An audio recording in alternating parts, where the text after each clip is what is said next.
5 वर्षाच्या विरहानंतर अन्वी आणि आर्यन पुन्हा एकाच खोलीत होते. अन्वीने अगदी गंभीरपणे जणू काही सीमा आखल्याप्रमाणे पलंगाच्या मध्यभागी एक उशी ठेवली. बोट दाखवत ती म्हणाली, "ही रेषा दिसतेय का? तू या बाजूला आणि मी दुसऱ्या बाजूला. माझ्याजवळ येण्याचा प्रयत्न सुद्धा करू नकोस." आर्यनने उशीकडे पाहिले, मग अन्वीकडे बघितले आणि हसून म्हणाला, "आपण 5 वर्षांनी भेटलो आणि तू आत्ताच एक सीमा आखून ठेवली आहेस? मस्करी करू नकोस." अन्वी डोळे फिरवत म्हणाली, "ही मस्करी नाहीये आर्यन. मी गंभीर आहे. फक्त वचन दे की मला स्पर्श करणार नाहीस." "ठीक आहे मॅडम." आर्यन दोन्ही हात वर करत म्हणाला, "मी या रेषाचा आदर करेन." थोड्या वेळाने अन्वीला गाढ झोप लागली. त्याचवेळी एक खोडकर हास्य करत आर्यनने एसी अजून थोडा कमी केला. थंड वाऱ्याची झुळूक वाहत असताना अन्वीला झोप येऊ लागली. आधी तिने पांघरून बाजूला सारले, मग उशी पकडली आणि शेवटी हळूच बाजूला सरकत तिने स्वतःच ती रेषा ओलांडली. काही क्षणातच तिचे डोके आर्यनच्या खांद्यावर होते, तिचे हात त्याच्या छातीवर होते.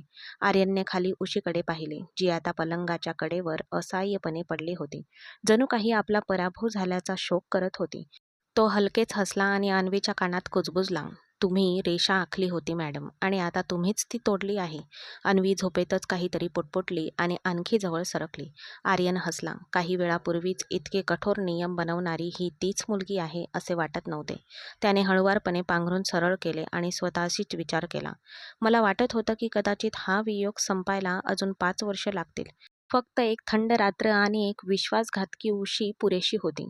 आरसा कधीही खोटं बोलत नाही, पण आज अन्वीला स्वतःलाच परक वाटत होतं.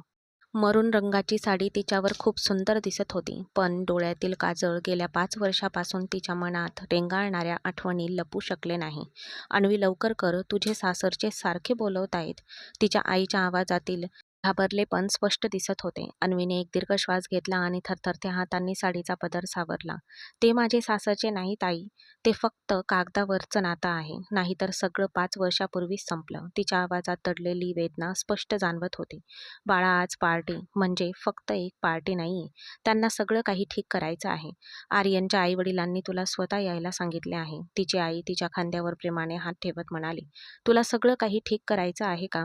अन्वीने किंचित कडवट हसून आरशात स्वतःकडे पाहिले. जी व्यक्ती 5 वर्षापूर्वी माझी साधी विचारपूसही करू शकली नाही, मी कशी आहे हे जाणून घेण्याचा एकदाही प्रयत्न केला नाही, तिला आज अचानक सगळं काही ठीक करायचं आहे. आज त्याच्या आई-वडिलांना सगळं काही ठीक करायची आठवण झाली आहे. मी फक्त तुमच्यासाठीच तिथे जात आहे. नाहीतर मला त्या घरातलं वातावरणही आवडत नाही." जेव्हा अन्वी आपल्या कुटुंबासोबत आर्यनच्या मोठ्या बंगल्यासमोर पोहोचली, तेव्हा त्याच्या भव्यतेने ती क्षणभर थक्क झाली. ते घर खूपच सुंदर सजवले होते, जणू काही कुणाचं तरी लग्नच होणार आहे. बंगल्याकडे बघताच तिच्या मनात एक कडवट विचार आला, "वाह, घराच्या सजावटीकडे किती लक्ष दिलंय. पण नात्यांचीही तेवढीच काळजी घेतली असती तर." अन्वीच्या हृदयाची धडधड वाढू लागली. ती हॉलमध्ये पाऊल ठेवताच तिथे असलेल्या लोकांचे बोलणे अचानक थांबले. "ही अन्वी आहे, 5 वर्षांनी आली आहे. ती किती बदलली आहे, किती सुंदर दिसते." स्वतःला सावरत अन्वीने आपली नजर खाली झुकवली आणि ती पुढे चालू लागली. तेव्हा तिच्या लक्षात आले की कोणीतरी तिच्याकडे बघत आहे. तिने वर पाहिले तर आर्यन हॉलच्या मध्यभागी उभा होता. पांढरा शर्ट, काळा सूट आणि वेस्टकोट घातलेला तो पूर्वीपेक्षा अधिक स्मार्ट आणि प्रभावी दिसत होता. या 5 वर्षांनी त्याच्या चेहऱ्यावरील निरागसतेची जागा एका खोल समज आणि शांततेने घेतली होती. अन्वीवर नजर पडताच त्याच्या हातातला ग्लास किंचित थरथरला. क्षणभर त्याचे डोळे पाणावले, पण पुढच्या क्षणी त्याने स्वतःला सावरले.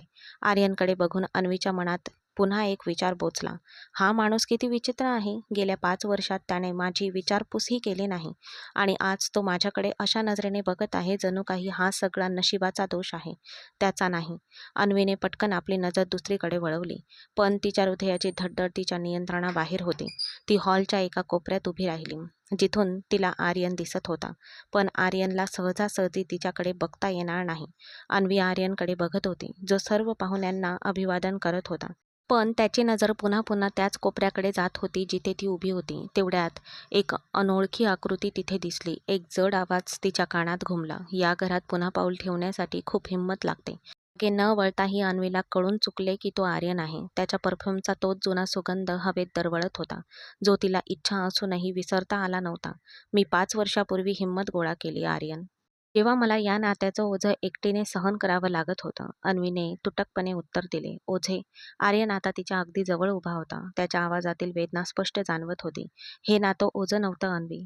उद्ध्वस्त झालं होतं आणि तुला माहीत आहे की चूक कुणाची होती. अन्वीने त्याच्याकडे पाहिले आणि थंडपणे म्हणाली, मी इथे भूतकाळ उकरून काढायला आलेले नाही. मी इथे फक्त माझ्या आईवडिलांसाठी आले आहे, जेणेकरून ही अपूर्ण कथा अखेर पूर्ण होऊ शकेल. कदाचित अपूर्ण गोष्ट. आर्यन तिच्या थोडा जवळ आला. त्याच्या डोळ्यातील चमक पाहून अन्वी अस्वस्थ होत होती.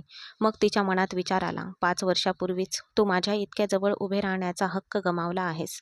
असा विचार करून ती 2 पावले मागे सरकली. ती आणखी काही बोलण्याआधीच आर्यनचे आई वडील आले.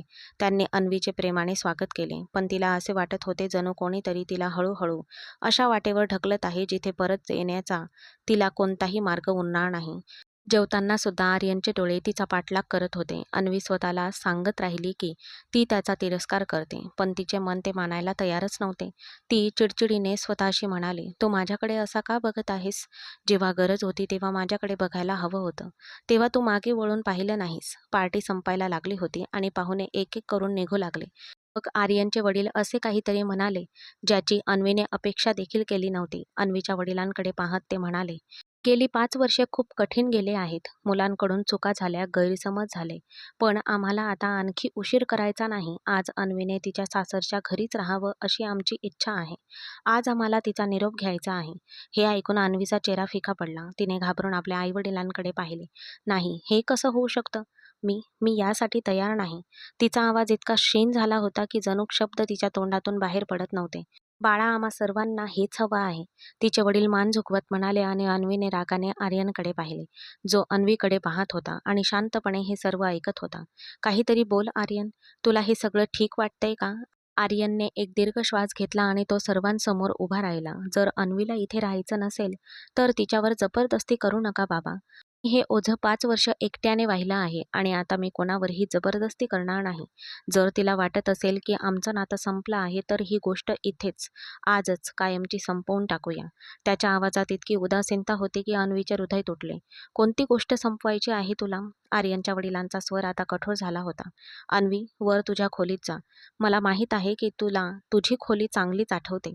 जरी तुला त्यावेळी दूर पाठवले गेले असले तरी त्या खोलीवर तुझाही तितकाच हक्क आहे. हो. त्याच्या या बोलण्याने तिथे उपस्थित असलेले सर्वजण गोंधळून गेले. ती खोली आठवते का? तिथे निरोप समारंभ नव्हता. लोक एकमेकांकडे प्रश्नार्थक नजरेने पाहू लागले. अन्वीला वाटले की जणू तिचे एखादे मोठे गुपित उघड झाले आहे. तिला स्वतःला आवरता आले नाही आणि जड पावलांनी ती पायऱ्या चढू लागली. प्रत्येक पायरीसोबत तिला तो काळ आठवत होता जेव्हा ती या घरात चोरून यायची. तिने दार उघडताच तोच जुना सुगंध आणि तीच जुनी खोली तिचे स्वागत करत होती. आर्यनने काहीही बदलले नव्हते. ती खोलीच्या अगदी मध्यभागी उभी होती. तेव्हा तिच्या मागे दार बंद होऊन तिला कडी लावण्याचा आवाज आला. ती मागे वळली आणि तिने पाहिले की आर्यन आधीच खोलीत उभा होता. त्याची नजर अन्वीच्या मरून रंगाच्या साडीवर खेळली होती. जेव्हा आर्यनने आतून दार बंद केले तेव्हा अन्वीला असे वाटले जणू तिच्या सभोवतालच्या भिंती अधिक जवळ आल्या आहेत. ती खोलीच्या मध्यभागी उभी होती. आपल्या मरून साडीचा पदर इतक्या घट्ट पकडून की तिची बोटे पांढरी पडली होती. आर्यन शांतपणे तिच्या बाजूने गेला. त्याने आपले वेस्ट कोट काढले आणि खुर्चीवर ठेवले. त्याची पाठ अन्वीकडे होती. तरीही अन्वीला त्याच्या अस्तित्वाचे ओझे तिच्या हृदयावर आणि मनावर जाणवत होते. माझ्याजवळ येण्याचा प्रयत्न करू नकोस आर्यन. मी इथे फक्त मोठ्यांच्या आग्रहामुळे आणि त्यांच्या आदेशामुळे थांबले आहे. आपल्यात आता पूर्वीसारखे काहीही राहिलेले नाही आणि तुला कोणतीही सवलत देण्याच्या मनस्थितीत मी नाही. अन्वी शक्य तितक्या ठाम आणि शांत आवाजात म्हणाली. आर्यनचे हात कपाटाच्या हँडलवर थांबले. तो तिथेच उभा राहिला. त्याने तिच्याकडे पाहण्यासाठी मान वळवली आणि त्याच्या ओठावर एक कडवट हास्य उमटले. काय वाटतंय तुला अन्वी? मी ही 5 वर्ष वेड्यासारखा तुझा पाठलाग केला आणि आज तुला या खोलीत पाहून माझं भान हरपलंय? आर्यनने कपाट उघडत सहजपणे विचारले. हे ऐकून अन्वीच्या मनात राग भडकला. तुला तुझ्या मर्यादा माहीत असतील तर बरं आहे. आणि तसंही या जड साडीत माझा जीव गुदमरतोय. माझं घर अगदी जवळच आहे. तुझ्यात थोडी जरी लाज शिल्लक असेल तर मला माझे कपडे आणू दे, कारण मी या अवस्थेत इथे झोपू शकत नाही. अन्वी दाराकडे जात म्हणाली. त्या क्षणी आर्यनने कपाट जोरात बंद केले आणि तिच्या मार्गात उभा राहिला. तिच्या डोळ्यात आता जुन्या वेदना आणि दाटून ठेवलेला राग दोन्ही दिसत होते. जर तू आता या दारातून बाहेर गेलीस तर तू कधीच परत येणार नाहीस अन्वी, आणि तुला पुन्हा गमावण्याचा धोका मी पत्करू शकत नाही. तुला माझा हट्टीपणा वाटो वा दुसरं काही. त्याच्या आवाजातील कठोरपणाने अन्वी जागीच थांबली. माझे कपडे आणून परत येण्याइतका तुला माझ्यावर विश्वास नाही का? अन्वीने गदगदलेल्या आवाजात विचारले. तिच्या मनात काहीतरी खदखदत होते की जर तू माझ्याशिवाय इतके दुःख भोगत होतास तर तू मला या 5 वर्षाच्या विरहाचे दुःख का दिलेस? पण ती ते बोलू शकली नाही. ती फक्त त्याबद्दल विचार करू शकली. आर्यन तिच्या जवळ आला, इतका की त्यांच्यात फक्त काही इंचाचे अंतर राहिले. 5 वर्षापूर्वीच्या त्या पावसाळी रात्री कुठेतरी हा विश्वास नाहीसा झाला होता. जेव्हा तू माझा हात सोडून तुझ्या भावाचा हात धरलास तेव्हा ते कुठेतरी पुरलं गेलं होतं. तो अनेक वर्षाची वेदना दडवून ठेवणाऱ्या हळू आवाजात म्हणाला. आर्यनच्या डोळ्यात दिसणारे सत्य सहन न झाल्याने अन्वीने आपली नजर खाली झुकवली. आर्यनने कपाटातून एक काळा शर्ट आणि पॅन्ट काढली आणि पलंगावर फेकली. हे घाल. सध्या माझ्याकडे एवढंच आहे, आणि जर हे घालून तुला लाज वाटत असेल तर रात्रभर याच साडीत झोप. आणि जर तुला साडीत अस्वस्थ वाटत असेल तर तू त्याशिवायही झोपू शकतेस. माझा काही आक्षेप नाही. तो खोडकरपणे आणि गांभीर्याच्या मिश्रणाने म्हणाला आणि स्वतःच टॉवेल उचलून बाथरूमच्या दिशेने जाऊ लागला. त्याचे हे स्पष्ट बोलणे ऐकून अन्वीच्या कानातून धूर निघाला. तिचा चेहरा लाजेने आणि भीतीने भरून ती रागाने भडकली. मी तुला माझ्याशी असं बोलण्याची परवानगी दिली नव्हती. तू मला ही परवानगी 5 वर्षापूर्वीच दिली होतीस. अगदी त्या क्षणी जेव्हा तू वकिलासमोर कोर्ट मॅरेजच्या कागदांवर सही केली होतीस. ती माझी चूक होती. तो तिच्या सुंदर आकृतीकडे अशा निर्लज्ज नजरेने बघत होता म्हणून अन्वीने तोंड फिरवले. याला भोळेपणा म्हणा किंवा काहीही म्हणा, पण आता तू माझी आहेस आणि आज आपण एकत्र आलो आहोत, त्यामुळे तुला माहीत आहेच की निरोपानंतर कोणती रात्र येते. त्यानुसार आता तुझ्यावर माझा पूर्ण हक्क आहे. असे म्हणून तो रागाने खवळलेल्या अन्वीला सोडून बाथरूममध्ये गेला.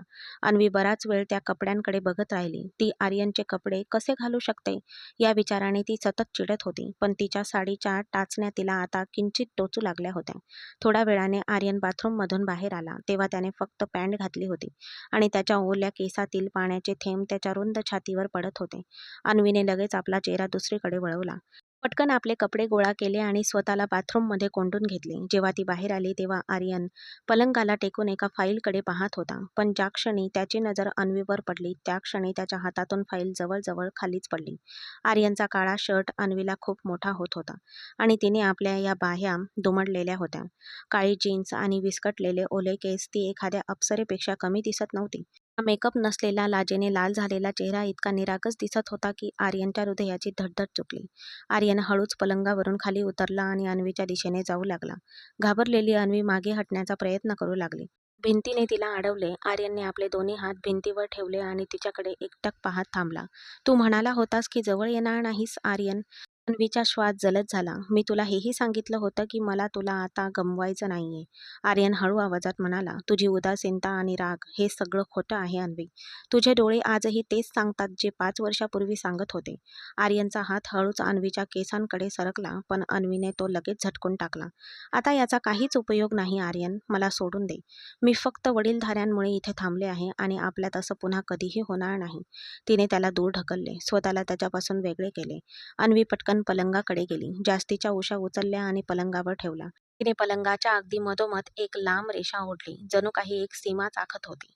ही रेषा दिसतेय का? तू त्या बाजूला असशील आणि मी या बाजूला. माझ्या जवळ येण्याचा प्रयत्न सुद्धा करू नकोस, नाहीतर मी आत्ताच्या आत्ता निघून जाईल. तिने आपला नेहमीचा हट्टीपणा दाखवला म्हणून आर्यनने एक दीर्घ श्वास घेतला आणि पलंगाच्या दुसऱ्या बाजूला आडवा झाला. अन्वी, हे सगळं तुला थोडं बालबोध वाटत नाही का? बालबोध असो वा नसो, फक्त मला स्पर्श न करण्याचं वचन दे. आर्यनने होकारार्थी मान हलवले. ठीक आहे, मी वचन देतो. मी तुला स्पर्श करणार नाही, तो शांतपणे म्हणाला आणि एसीचा रिमोट उचलून खोलीत गारवा भरेल इतके तापमान कमी केले. अन्वीने त्याच्याकडे रागाने पाहिले, स्वतःला ब्लँकेटमध्ये गुंडाळून घेतले आणि दुसरीकडे वळली. तिला हे माहीत नव्हते की आर्यनचे मौन हे येऊ घातलेल्या वादळाचे एक चेतावणी चिन्ह होते. एसीमधून येणाऱ्या थंड वाऱ्याने खोलीभर गहन शांतता पसरली होती. पण त्या शांततेमागे 2 हृदयांचा गोंधळ होता, जी एकमेकांशी युद्ध करत होती. अन्वीने स्वतःला ब्लँकेटमध्ये घट्ट गुंडाळून घेतले, पण थंडी तिच्या संपूर्ण शरीरात भिनत होती. जसजशी तिला झोप लागत होती तसतसे तिच्या अभिमानाच्या भिंती ढासळू लागल्या. रात्र जसजशी पुढे सरकत होती तसतशी ती नकळत तिने स्वतःच तयार केलेली उशींची रेषा ओलांडून गेली. रात्रभर तिला पाहत जागा असलेल्या आर्यनच्या ओठांवर एक मंद स्मित उमटले. जेव्हा त्याने पाहिले की थंडीपासून वाचण्यासाठी अन्वी त्याच्या जवळ सरकत आहे आणि आपले डोके त्याच्या खांद्यावर ठेवत आहे, तेव्हा त्याने हळुवारपणे तिच्या भोवती आपला हात टाकला. जणू काही तो जगापासून एखाद्या अनमोल गोष्टीचे रक्षण करत होता. हो, मग त्याने आपला चेहरा अन्वीच्या केसांजवळ टेकवला. तिथे तिच्या शॅम्पूचा मंद सुगंध अजूनही दरवळत होता. पहाटेचे पहिले किरण खोलीत शिरताच अन्वीचे डोळे उघडले. तिला आपल्या भोवती एक अनोळखी ऊब आणि घट्ट मिठी जाणवली. तिने मान वर केली तेव्हा तिला आर्यनचा शांत चेहरा दिसला, जो अजूनही तिला आपल्या मिठीत घेऊन झोपलेला होता. तिचे डोके नेमके आर्यनच्या हृदयावर होते, जिथून तिला त्याच्या हृदयाचे ठोके स्पष्टपणे ऐकू येत होते. आर्यनच्या शरीरातून येणाऱ्या मंद सुगंधाने ती क्षणभर भानावर आली नाही, पण पुढच्या क्षणी अन्वीच्या हृदयाची धडधड वाढली आणि ती दचकून मागे सरकली, ज्यामुळे आर्यन दचकला. तू किती उद्धट आहेस आणि वचनही मोडतोस आर्यन. तू नियम मोडणारा माणूस आहेस. मी तुला स्पष्टपणे सांगितलं होतं की तू मर्यादा ओलांडू नकोस. अन्वी राग आणि संकोच यांच्या मिश्रणाने पलंगावर बसत होती. आर्यनने डोळे चोळले आणि एक मोठी जांभई दिली. तिच्याकडे खोडकरपणे पाहिले. जर मी या खोलीत कॅमेरे लावले असते तर मर्यादा कोणी ओलांडली हे तुला स्पष्ट आणि स्वतःच्या डोळ्यांनी पाहिलं असतं. थंडीमुळे तू स्वतःहून माझ्याकडे आलीस. आता तुझ्या चुकीसाठी मला दोष देऊ नकोस. आर्यन पलंगावरून उतरत तिला चिडवत म्हणाला. रागाने अन्वीचा चेहरा लाल झाला. तिला काहीतरी बोलायचे होते, पण शब्द सुचत नव्हते. तेवढ्यात दारावर हलकीशी थाप पडली आणि सरला आत आली. तिच्या हातात नाजूक भरतकाम केलेली एक सुंदर ड्रेस होता. प्रिय अन्वी, हे तुझे नवीन कपडे आहेत. लवकर तयार होऊन खाली ये. तुझ्या आईवडिलांच्या घरचे सगळे नाश्ता घेऊन आले आहेत. तिने प्रेमाने अन्वीच्या डोक्यावरून हात फिरवला आणि जाण्यापूर्वी कपडे पलंगावर ठेवले. अन्वीने सूटकडे पाहिले. तो आर्यनला खूप आवडणाऱ्या गुलाबी रंगाचा होता. अन्वी जड अंतकरणाने वॉशरूममध्ये गेली. जेव्हा ती तयार होऊन ड्रेसिंग रूममधून बाहेर आली तेव्हा आर्यन तिथे तिची वाट पाहत उभा होता. गुलाबी रंगाचा सलवार कमीज, ओले केस आणि कपाळावरची छोटी टिकली यामुळे ती अगदी तशीच दिसत होती जशी 5 वर्षापूर्वी आर्यन ज्या अन्वीच्या प्रेमात पडला होता. आर्यनची नजर तिच्या चेहऱ्यावर खिळली होती.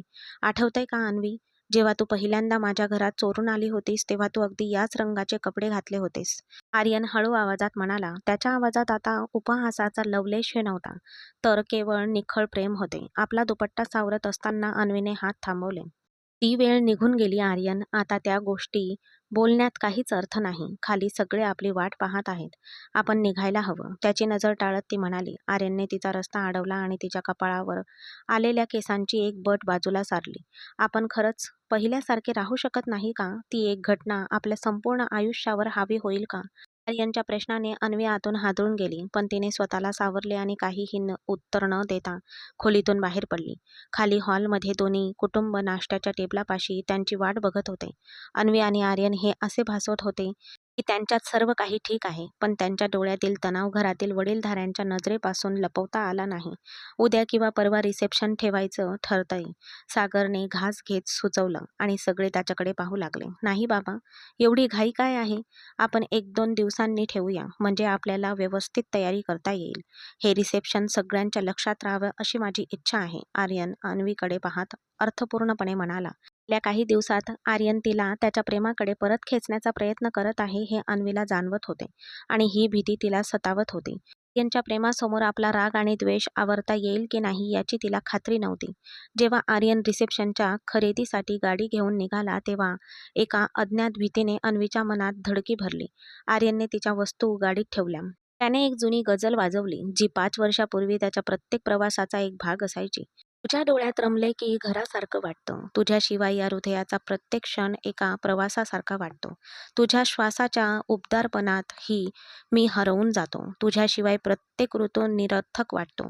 तू जवळ असशील तर प्रत्येक वेदना माझीच वाटते. तुझ्याशिवाय हे जग अनोळखी वाटते. अन्वी खिडकीबाहेर बघत शांत राहण्याचा प्रयत्न करत होती, पण आर्यनची नजर साईड मिररमधून सतत तिच्यावर खिळलेली होती. आठवतंय का अन्वी, जेव्हा आपण कॉलेजहून परत येताना याच रस्त्याने जायचो तेव्हा तू नेहमी म्हणायचीस, काश हा प्रवास कधीच संपू नये. गिअर बदलत आर्यन हळू आवाजात म्हणाला.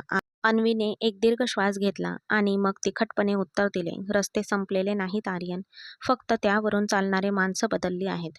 आता मला याची पर्वा नाही. आर्यनने तिच्याकडे रोखून पाहिले आणि एका मोठ्या शॉपिंग मॉल समोर गाडी शांतपणे थांबवली.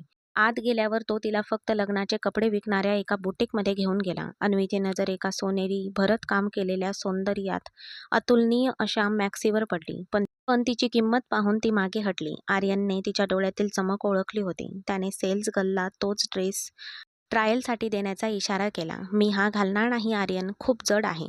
अन्वीने विरोध केला, पण आर्यनने तिचा हात धरला आणि तिला ट्रायल रूममध्ये नेले.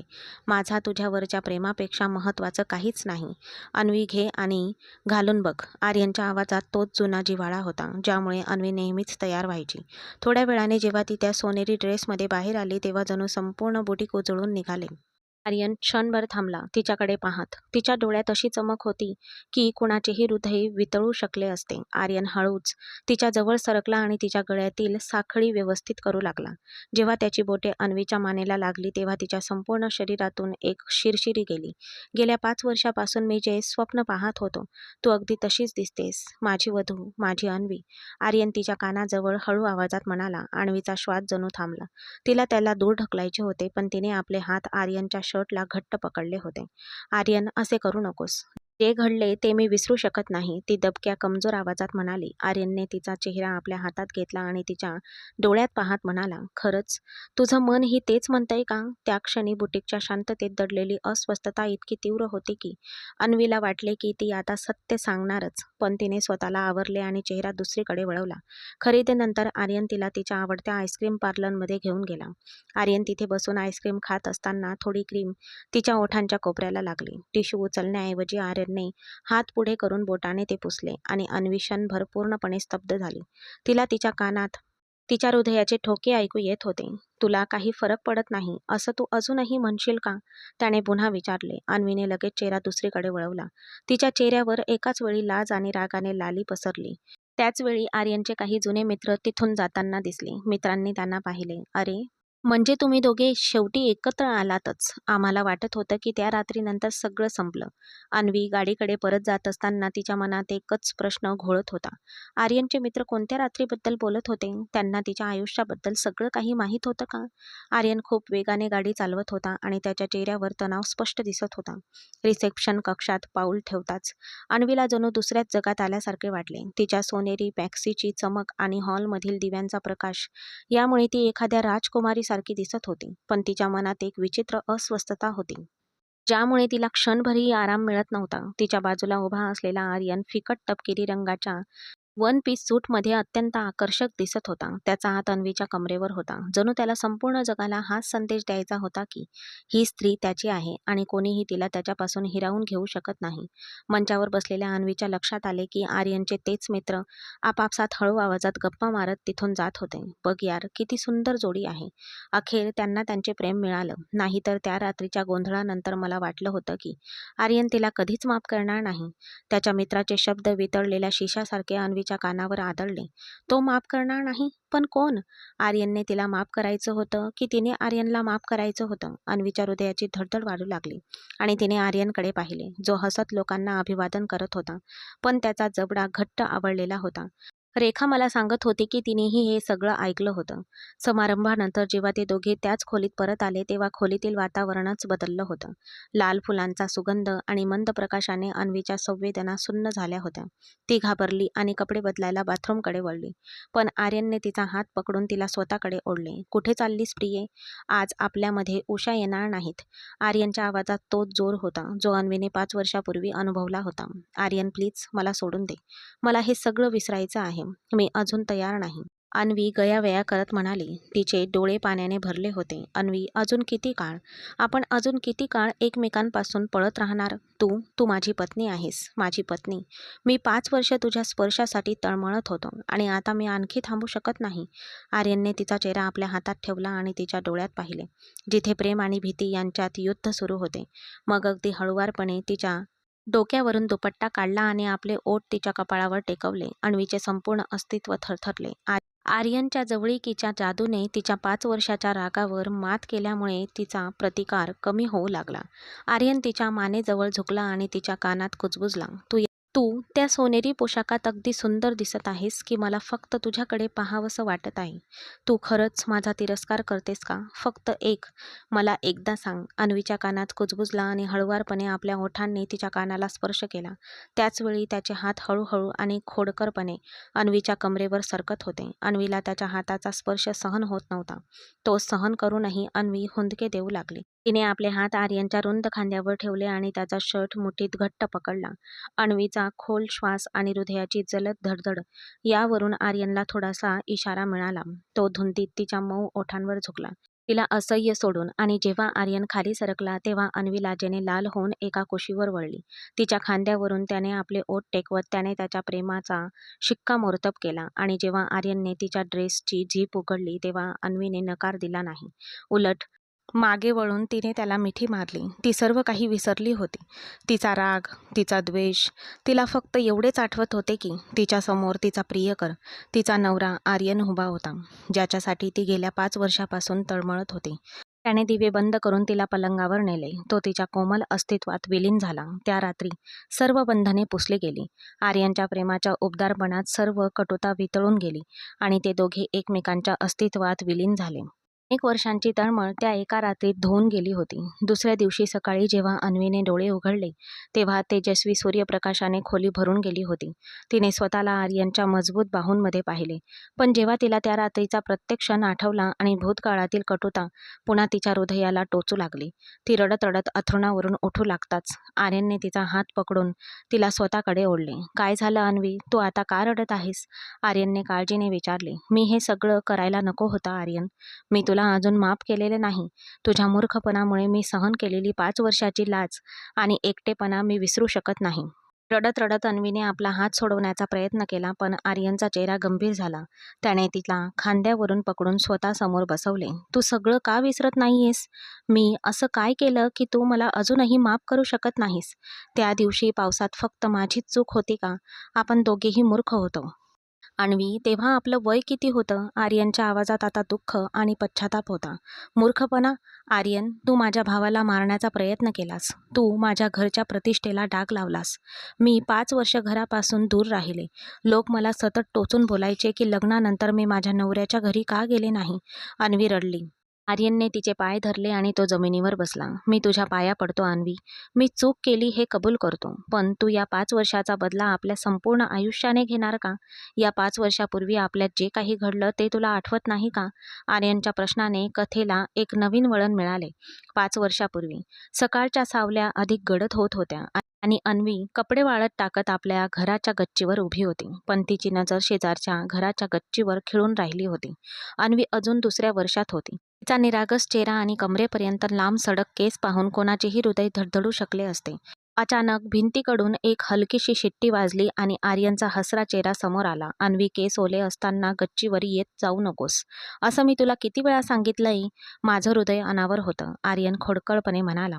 तो फार मोठा नव्हता. नुकताच विद्यापीठात दाखल झाला होता. पण त्याचे हृदय अनेक वर्षापासून अन्वीसाठी धडधडत होते.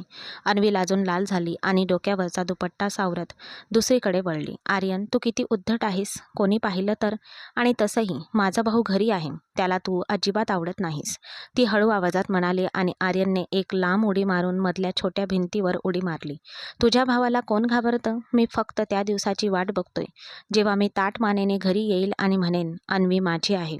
तू माझ्यासोबत येशील ना?" त्या क्षणी आर्यनच्या डोळ्यात एक खरी तळमळ आणि तारुण्यातील उत्कटता होती. अन्वीच्या हृदयाची धडधड वाढत होती आणि तिने कपड्यांची टोपली उचलून धावू लागली. "तू वेडा झाला आहेस का आर्यन?" जिन्याकडे जाताना ती वळून त्याच्याकडे पाहून हसली. दुसऱ्या दिवशी सकाळी जेव्हा अन्वी कॉलेजसाठी घरातून बाहेर पडली तेव्हा आर्यन त्याच्या बाईकसह रस्त्याच्या कोपऱ्यावर उभा होता.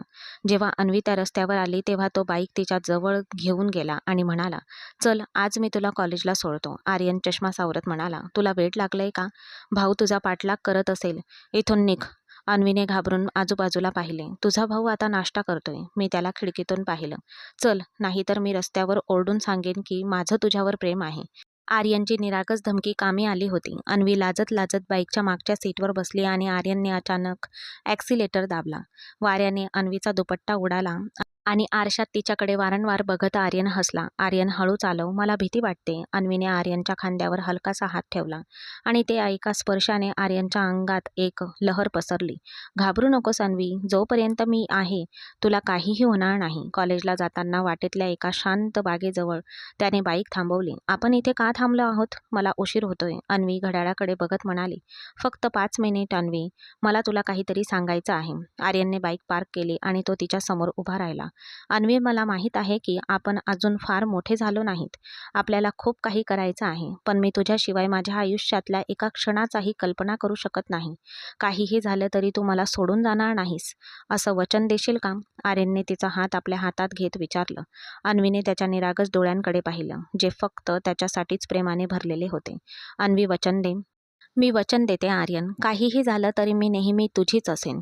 ती अत्यंत गंभीरपणे म्हणाली. त्यांना काहीच माहीत नव्हतं की पुढच्या 5 वर्षात हे वचन त्यांच्यासाठी एक मोठी परीक्षा ठरणार आहे. जेव्हा अन्वी घरी परतली तेव्हा तिला कळले की तिच्या मोठ्या बहिणीच्या लग्नाची तारीख ठरली होती आणि तयारीही सुरू झाली होती. हा गुलाबी रंगाचा ड्रेस आहे अन्वी, तो तुला खूप छान दिसेल.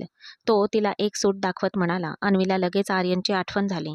आर्यनला गुलाबी रंग किती आवडतो हे तिला माहीत होतं. तिने आपला फोन उचलला आणि एक मेसेज टाईप करायला सुरुवात केली. मी माझ्या बहिणीच्या मेहंदीला गुलाबी रंगाचा ड्रेस घालणार आहे. तू येशील का?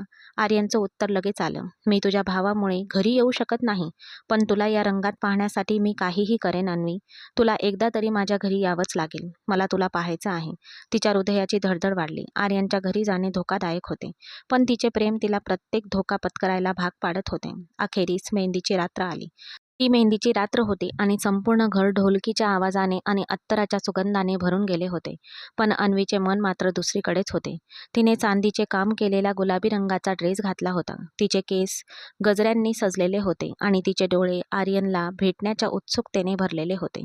चपळाईने मागच्या दारातून बाहेर निसटली आणि आर्यनच्या घराच्या दिशेने धावू लागली. त्या लहानशा गच्चीतील प्रवासात तिचे हृदय इतके धडधडत होते की जणू ती छातीतून बाहेर पडेल. आर्यन आपल्या खोलीच्या बाल्कनीत तिची वाट पाहत उभा होता.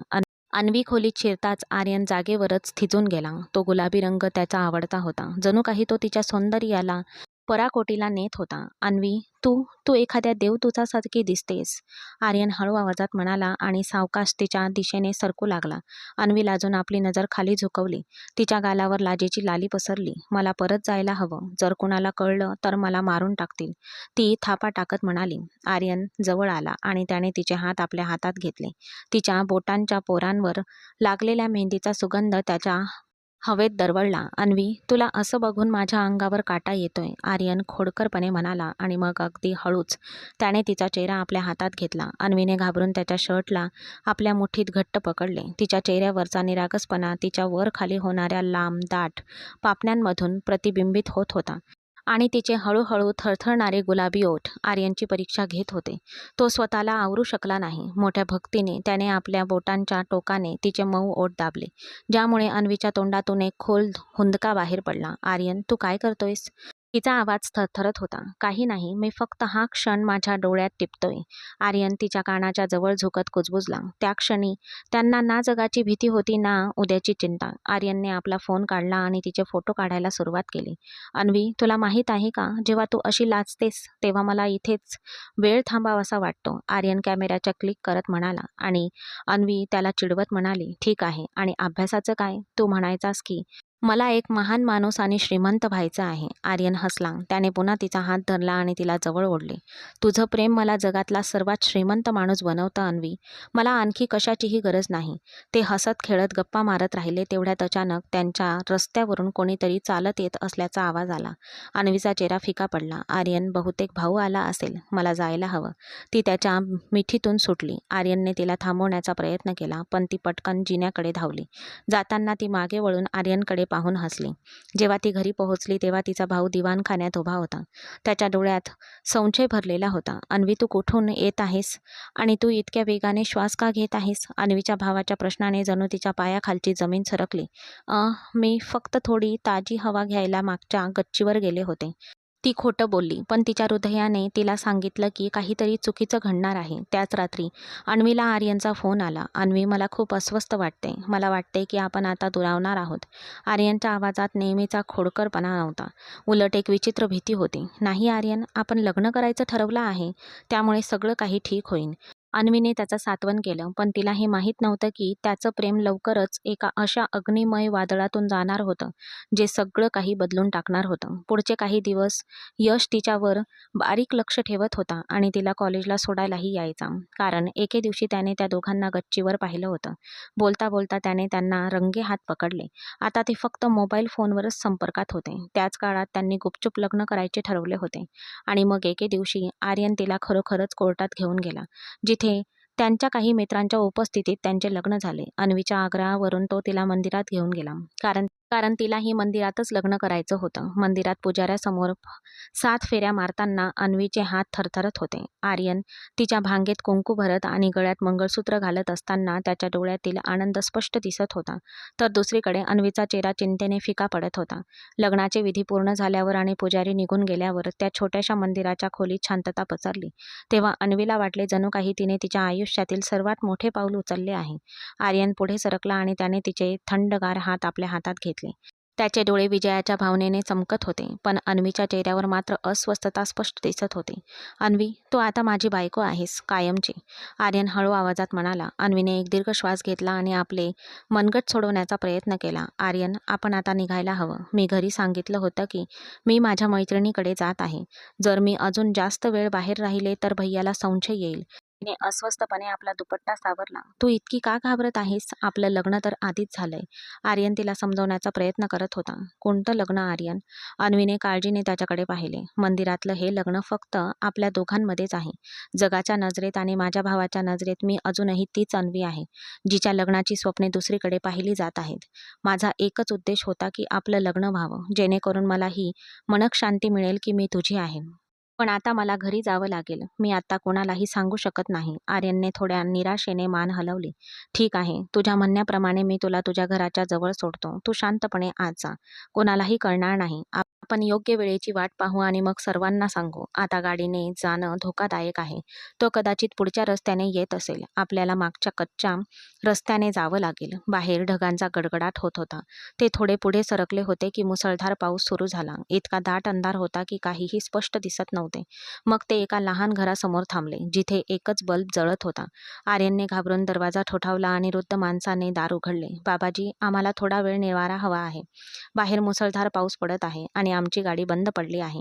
आर्यन अन्वीला आपल्या मागे करत म्हणाला. त्या म्हाताऱ्याने त्या दोघांकडे संशयाने पाहिले. त्यांचे भिजलेले कपडे आणि घाबरलेले चेहरे बरेच काही सांगत होते. तुम्ही कोण आहात? यावेळी इथे काय करत आहात? आणि तुमचे एकमेकांशी काय नाते आहे? त्याने कठोरपणे विचारले. ही माझी बायको आहे. आज मंदिरात आमचं लग्न झालं. आर्यनने पटकन उत्तर दिले. त्या म्हाताऱ्याची नजर अन्वीच्या घाबरलेल्या चेहऱ्यावर पडली आणि त्याच्या ओठांवर एक किंचित उपहासात्मक हास्य उमटले. तुमचं लग्न झालंय? काही पुरावा आहे का? आणि जर तुम्ही नवरा बायको असाल तर चोरांसारखे का पळून जात आहात? इथून चालते व्हा. तुमच्यासारख्या भटक्या मुलामुलींना मी माझ्या घरात जागा देऊ शकत नाही. तू खरंच बोलतोय की खोटं? कोण जाणे? इथून चालता हो, असं म्हणून त्याने दार जोरात बंद केले. अन्वीला जणू कोणीतरी तिच्या गालावर जोरात थप्पड मारल्यासारखं वाटलं. अपमानाची ही भावना तिच्यासाठी पूर्णपणे नवीन होती. आता ते दोघे रस्त्याच्या कडेला असलेल्या एका जुन्या बस स्टॉप खाली उभे होते, ज्याचं तुटलेलं छप्पर सतत गळत होतं. अन्वी थंडी आणि भीतीने थरथरत होती. तिला पाहताच आर्यनच्या काळजाचा ठोका चुकला. त्याने हात पुढे करून तिला थंडीपासून वाचवण्याचा प्रयत्न केला. त्याने तिला जवळ ओढण्याचा प्रयत्न केला, पण अन्वीने त्याला मागे ढकलले. मला स्पर्श करू नकोस आर्यन. अन्वीचा आवाज थरथरत होता. आर्यन क्षणभर स्तब्ध झाला आणि मग त्याच्या चेहऱ्यावर चिडचिड दिसू लागली. अन्वी, तुला काय झालंय? मी फक्त तुझी काळजी घ्यायला आलो होतो. आपलं लग्न झालं आहे. तुझ्यावर माझा पूर्ण हक्क आहे. आर्यन म्हणाला. हे ऐकून अन्वीच्या डोळ्यात पाणी आले. कोणता हक्क आर्यन? आपण रस्त्यावर उभे आहोत. लोक आपल्याकडे घाणेरड्या नजरेने बघत आहेत. आपल्याला घरातून हाकलून दिले जात आहे आणि तुला तुझ्या हक्काची चिंता आहे. कृपया आपल्या परिस्थितीचा तरी विचार कर. अशा वेळी तुझ्या या हक्काच्या आग्रहामुळे मला आणखी अपमानित वाटत आहे. मी तुझ्याशी लग्न केलं ते रस्त्यावर भटकण्यासाठीच का? आर्यनचे हृदय पिळवटून गेले. मला फक्त तुझं रक्षण करायचं होतं. अन्वी हुंदके देत म्हणाली. रक्षा अशी करत नाही आर्यन. मला घरी जायला हवं. मला या गोंधळातून बाहेर काढ. पावसाचे रूपांतर वादळात झाले होते. दूरवर एका गाडीचे दिवे चमकले आणि त्यासोबतच विजेचा मोठा कडकडाट झाला. अन्वीच्या हृदयाची धडधड वाढली. ती थांबल्यासारखी वाटली. गाडी थेट त्याच बस स्टॉपकडे जात होती. आर्यनलाच समजले की आता सुटकाच नाही. गाडी जवळ येताच अन्वीने ओळखले की ती तिचा भाऊ यशची गाडी आहे. यश गाडीतून बाहेर पडला. त्याचा चेहरा रागाने लाल झाला होता. पावसात पूर्णपणे भिजलेला तो एखाद्या बेकाबू सिंहासारखा त्यांच्या दिशेने धावत येत होता. जवळ येताच त्याने एकही शब्द न बोलता आर्यनची कॉलर पकडली आणि एका जोरदार झटक्याने त्याला बस स्टॉपच्या बाहेर चिखलात फेकून दिले. अन्वी किंचाळली. दादा, माझं ऐक. तिने हात पुढे करून यशचा हात पकडण्याचा प्रयत्न केला, पण यशने तिला तुच्छतेने मागे ढकलले. गप्प बस. आजपासून तुझा आवाज माझ्यासमोर कधीही ऐकू येणार नाही. तू या रस्त्याच्या चिखलात आपली इज्जत धुळीत मिळवली आहेस. यशच्या आवाजात इतकी वेदना होती की अन्वीचे संपूर्ण शरीर थरथरले. आर्यन थरथरत उभा राहिला आणि त्याने आपल्या शर्टच्या खिशातून तो कागद काढला, जो थोड्या वेळापूर्वीपर्यंत त्यांच्या आनंदाचे सर्वात मोठे प्रतीक होता. यश भैया, आमचं लग्न झालंय, हे बघा. आर्यनने तो कागद पुढे केलाच होता. तेवढ्यात मुसळधार पावसाने तो भिजायला सुरुवात केली. पण यशला ते दिसण्याआधीच त्याने आर्यनच्या गालावर जोरात थप्पड लगावली. थप्पड इतकी जोरदार होती की आर्यनचे डोके गरगरले आणि त्याच्या हातातून तो कागद रस्त्याच्या घाणेरड्या पाण्यात पडला. लग्न? माझ्या बहिणीचं लग्न तुझ्यासारख्या टुक्कार माणसाशी? यशने रागाने त्याला लाथ मारली. मग त्याचा शर्ट पकडून त्याला भिंतीला आदळले. काय विचार करत होतास? तू माझी प्रतिष्ठा खराब करणार आहेस? त्याला भेटल्यानंतर तू शांतपणे जगू शकशील का? अन्वी वेड्यासारखी आर्यनच्या दिशेने धावली. दादा, कृपया त्याला सोडून दे. मी माझ्या मर्जीने आले आहे. आर्यनची काही चूक नाही.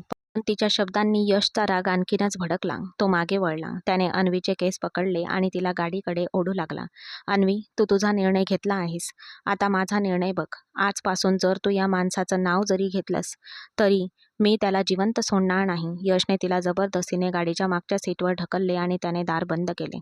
अन्वी रडत रडत काचेला ठोकत राहिली. ती ओरडत राहिली, पण बाहेरच्या त्या भयानक वादळात आणि यशच्या भयंकर क्रोधात तिच्या प्रत्येक किंचाळी दडपली गेली. आर्यन चिखलातील तो कागद उचलण्याचा प्रयत्न करत होता, जो आता फक्त त्याचा एक भिजलेला तुकडा झाला होता. त्यावर लिहिलेले शब्द पुसट होत होते, जसे त्याचे नशीब पुसट होत होते. खाली उतरून आर्यन समोर उभा राहिला. जर तू पुन्हा माझ्या बहिणीच्या आसपास दिसलास तर ही तुझ्या आयुष्याची शेवटची रात्र असेल. यश बोट दाखवत म्हणाला. आर्यनचा राग शिगेला पोहोचला होता. त्याने यशची कॉलर पकडली आणि दोघांमध्ये जोरदार झटापट सुरू झाली.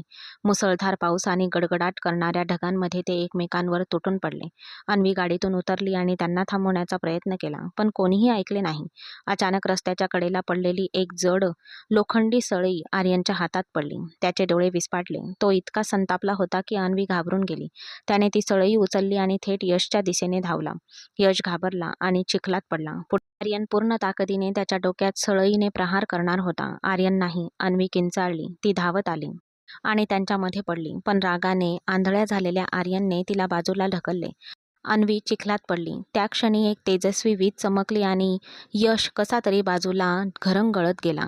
लोखंडी सळई त्याच्या डोक्याऐवजी जमिनीवर जोरात आदळली. क्षणभरासाठी सर्व काही थांबल्यासारखे वाटले. अन्वी अविश्वासाने आर्यनकडे पाहत होती. ज्याच्यासाठी तिने सर्वस्व त्यागले होते, तीच व्यक्ती आज तिच्या भावाचा जीव घ्यायला उठली होती. त्याच्या डोळ्यात प्रेमाऐवजी भीती आणि भयानता भरली होती. तू तू माझा भाऊ, तू त्याला मारणार होतास. तिचा आवाज थरथरत होता, पण आर्यन अजूनही यशकडे रागाने पाहत होता. आर्यन, तुझं डोकं फिरलंय का? तू माझ्या भावाला मारणार होतास? अन्वी थरथरत्या आवाजात त्याच्या समोर आली. तिच्या डोळ्यात एकाच वेळी राग, भीती आणि दुःख भरलेले होते. मी तुझ्यावर विश्वास ठेवला. मी माझं घर, माझं जग, सगळं काही तुझ्यासाठी सोडलं. आणि तू? तिचा आवाज दाटून आला. तू माझ्या भावाचा जीव घ्यायला निघालास? आर्यन क्षणभर थांबला. त्याचा राग अचानक शांत झाल्यासारखा वाटला. तो यशकडे, मग अन्वीकडे बघत होता आणि पहिल्यांदाच त्याला जाणवलं की त्याने किती मोठी चूक केली आहे. अन्वी, मी तो बोलण्याचा प्रयत्न करत होता, पण शब्द अडखळले. अन्वी मागे सरकली आणि तिने मान हलवली. नाही आर्यन, आता वेळ वाया घालवण्याची गरज नाही. तू जे केलंस त्याने सगळं काही उद्ध्वस्त केलंय. तिच्या डोळ्यात पाणी तरारलं. पण तिचा आवाज आता क्षीण नव्हता. अन्वी रडत रडत उठली. तिने यशचा हात धरला आणि त्याला आधार दिला. त्या क्षणी तिच्या आत काहीतरी तुटलं. मागे न पाहता ती आपल्या भावासमोर गाडीच्या दिशेने चालू लागली. यावेळी गाडी खरोखरच धावू लागली आणि कच्च्या रस्त्यावरून सुसाट वेगाने धावत होती. फक्त आर्यन मागे राहिला होता, एकटा, जखमी, स्वतःच्या नजरेतच खचलेला. पावसाने त्याचे अश्रू लपवले, पण कोणतेही वादळ त्याच्या हृदयात उसळणाऱ्या वेदनांना शांत करू शकले नाही. गाडीच्या मागच्या सीटवर बसलेली अन्वी मागे वळली. रस्त्यावर उभ्या असलेला आर्यन हळूहळू लहान होत गेला आणि शेवटी पूर्णपणे दिसेनासा झाला. त्या वादळानंतर त्यांची पुढची भेट 5 वर्षांनी होणार होती हे कुठे त्यांना माहीत होतं. आर्यन अजूनही अन्वीच्या पायाशी बसून शांतपणे तिच्याकडे पाहत होता. अन्वीच्या डोळ्यातून अश्रू वाहत होते. जणू काही 5 वर्षापूर्वीचा पाऊस आज तिच्या गालावर परत आला होता. अन्वी, तुला अजूनही वाटतं का की त्या रात्री मी तुला एकटं सोडलं होतं? आर्यनने हळू आवाजात विचारले. अन्वी हुंदके देत म्हणाली, आर्यन, तू त्याला मारलंस. फक्त एक क्षण, एक क्षणाची चूक आणि सगळं संपलं असतं. माझा भाऊ मेला असता. त्यानंतर माझ्या घरच्यांनी माझ्यासोबत काय केले हे तुला माहीत आहे का? मला एका खोलीत कोंडून ठेवलं होतं. तू तो कागद हरवला होतास म्हणून माझ्या लग्नाला नकार दिला होता. तिचा आवाज कापत होता, पण राग अजूनही जिवंत होता. आर्यनने तिच्याकडे मंद स्मित हास्य करत पाहिले. त्या रात्री जेव्हा तो तुला घेऊन गेला तेव्हा त्याच्या मित्रांनी माझ्यासोबत काय केले हे तुला कळायला हवं होतं. अन्वीचा श्वास अडकला. मी 3 दिवस हॉस्पिटलमध्ये बेशुद्ध पडून होतो आणि जेव्हा मला शुद्ध आली तेव्हा मला कळलं की तू शहर सोडून गेलीस. अन्वीचे ओठ थरथरले. तू तू हॉस्पिटलमध्ये होतास? आर्यनने हळूच आपल्या डोक्याच्या मागच्या बाजूला असलेली एक जुनी खूण दाखवली. ही खूण त्या रात्रीची आठवण आहे अन्वी. मी तुला सोडून गेलो नाही. मला तुझ्यापासून दूर करण्यात आलं. खोलीत अचानक शांतता पसरली. फक्त एअर कंडिशनचा मंद आवाज घुमत होता. अन्वीला वाटले की तिने 5 वर्षापासून मनात बाळगलेल्या द्वेषाची मुळे अखेर हादरत आहेत. आर्यनच्या शब्दांनी तिच्या आत वर्षानुवर्षे गोठलेला बर्फ वितळत होता. स्वतःचे रक्षण करण्यासाठी तिने ढाल म्हणून वापरलेला द्वेष आणि राग एका क्षणात विस्कटून गेला. थरथरत्या हातांनी तिने आर्यनच्या चेहऱ्याला स्पर्श केला आणि त्याच्या कपाळावरच्या जुन्या वर्णावरून बोटे फिरवली आणि तिचे हुंदके अधिकच वाढले. आर्यन, मला माफ कर. 5 वर्ष मी तुला आपल्या प्रेमाचा शत्रू मानत होते. तू कोणत्या अवस्थेत होतास याची मला कल्पनाच नव्हती. अन्वी त्याच्या छातीला बिलगून रडली. आता त्यांच्यामध्ये उशी नव्हती, भिंत नव्हती, अंतर नव्हते. आर्यनने तिला आपल्या मिठीत घट्ट धरले होते.